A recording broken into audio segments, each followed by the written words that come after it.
Bienvenue sur Epodex. Dans cette vidéo, nous vous montrons comment recouvrir votre sol avec PU Design d'Epodex.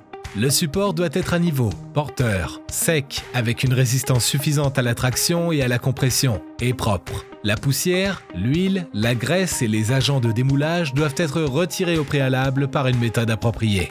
Apprêtez d'abord le support en utilisant notre P-Primer. Pour ce faire, vous aurez besoin des éléments suivants. Les composants A et B de l'EP Primer, d'un manche télescopique, d'une raclette en caoutchouc, d'un rouleau avec poignée, d'un mélangeur à hélice et d'une visseuse sans fil.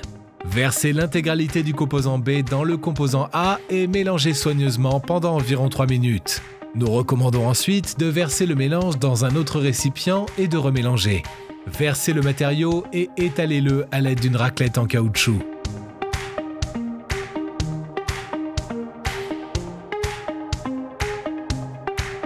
Ensuite, étalez-le finement avec un rouleau en effectuant un mouvement croisé.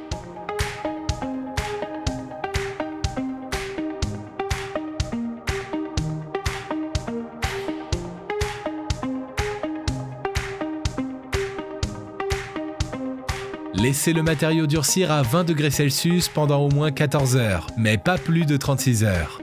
Si le système de revêtement suivant est appliqué après 36 heures, le P-Primer encore liquide doit être saupoudré avec environ 300 g de sable de quartz par mètre carré. Avant d'appliquer le prochain système de revêtement, retirez tout excès de sable de quartz à l'aide d'un aspirateur ou d'un balai. Notez que si le sol présente des irrégularités supérieures à 0,5 mm, une couche supplémentaire d'EP Leveling Compound doit être appliquée avant le revêtement principal afin de lisser les aspérités de surface. Si l'irrégularité est inférieure à 0,5 mm, procédez directement au revêtement principal. Pour le revêtement principal, vous aurez besoin des éléments suivants. Les composants A et B de PU Design, l'additif PU Design, de pâte pigmentaire EP, d'un manche télescopique, d'une raclette crantée et raclette en caoutchouc, d'un mélangeur à hélice et d'une visseuse sans fil. Versez l'intégralité du composant B dans le composant A. Ajoutez la pâte pigmentaire EP dans la quantité recommandée pour colorer le matériau.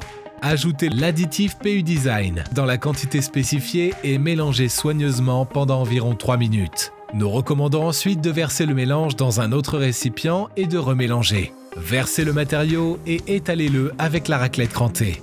Ensuite, utilisez la raclette en caoutchouc pour créer vos motifs.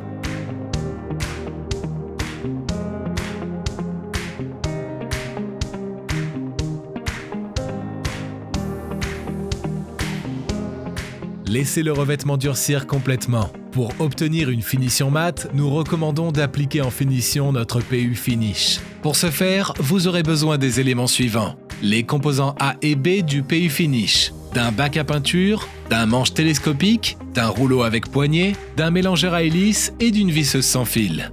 Le support doit être porteur, sec et exempt de saleté et d'agents séparateurs. Versez l'intégralité du composant B dans le composant A. Mélangez soigneusement pendant environ 3 minutes. Nous recommandons ensuite de verser le mélange dans un autre récipient et de remélanger. Versez ensuite le matériau dans un bac à peinture et appliquez-le finement en effectuant un mouvement croisé. Notre conseil, commencez par passer le rouleau perpendiculairement à la source de lumière, puis repassez-le mouillé sur mouillé dans le sens de la lumière afin d'éviter les traces de rouleau visibles. Laissez ensuite le revêtement durcir complètement.